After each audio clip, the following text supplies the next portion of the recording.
So the 2019 YouTube Rewind just rolled in a day ago, and I happened to watch it a couple of hours ago. Now, back in 2018, the YouTube Rewind video got a ton of dislikes because PewDiePie wasn't in the video. And you would think that Rewind can't go any worse, but guess what? 2019 is the worst Rewind ever. If I have to compare Rewind 2018 and Rewind 2019, what I would say is that in Rewind 2018, YouTube was offering a vanilla cake and the people were saying, we want a chocolate cake. In 2019, YouTube comes in offering chocolate, not a chocolate cake, but a chocolate donut.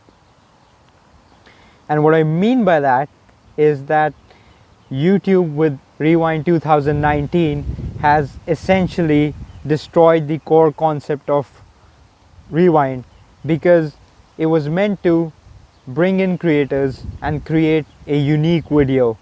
Instead, they've cherry picked the most liked videos off of the site and they've simply made a compilation.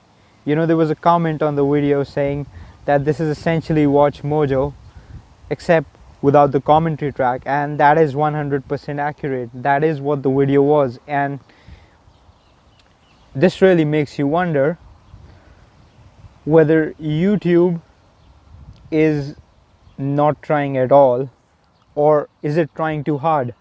And why I say is it trying too hard is because they try to come up with this video in a bid to make it liked by all. That's essentially why the video started with saying that, hey, in 2018 we made a video that you didn't like, so here's a video that you like. And they thought that if they are going to pick up videos that are the most liked videos naturally, they can't go wrong. But they destroyed the concept. You have to invite the creators and create a unique video, or at least that was what was assumed. So it's like, it's almost like deception. Some people are happy that PewDiePie is in the video. They put in the PewDiePie and Mazia wedding into the video, but they just destroy the concept of the YouTube Rewind. And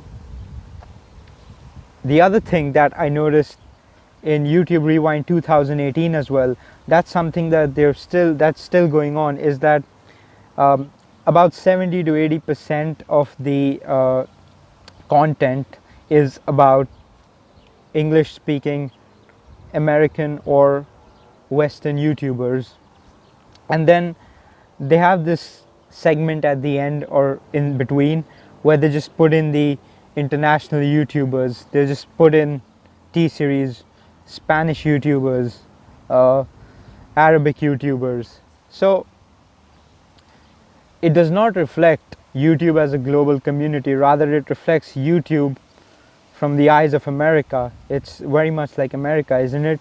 You're showing mainstream content to that audience and then just shoving in the international bits and pieces. Whereas if you look at the number of views with Hindi videos and with Spanish videos, there are way more views than these videos in the English domain do. So that's another thing about the YouTube Rewind videos in general. It's not like YouTube has a YouTube Rewind for every language. There's only one YouTube Rewind, but it seems so America centric, and perhaps that's okay to some extent because YouTube is an American community, but it also claims to be a global platform, and I think it should act like that, because not all countries are going to stick around with them. That's why China has banned YouTube. That's not the reason why, but China has its own YouTube. So really what YouTube has done is, it has getting back to the point, it has destroyed the concept of Rewind, because we no more know what to expect from Rewind, and this gives a huge opportunity to other creators to make their own Rewind versions, which I'm sure is going around, and perhaps PewDiePie will also come up with his own Rewind. And it almost seems like YouTube is so naive. It's as if they are making these rewind videos with some in boardrooms, using consumer research charts and stuff like that, instead of actually just seeing what the YouTube audience likes, what YouTube is like. It's really hard to understand why YouTube cannot pick up on what the people actually want to see.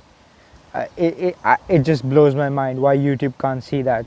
Uh, that's interesting. At the end of the day, YouTube is a big corporation run from boardroom. So I don't know what to say anymore. I think I'll leave it at that. Perhaps the biggest takeaway here is that YouTube is trying too hard, and in a bid to try too hard, it isn't trying at all.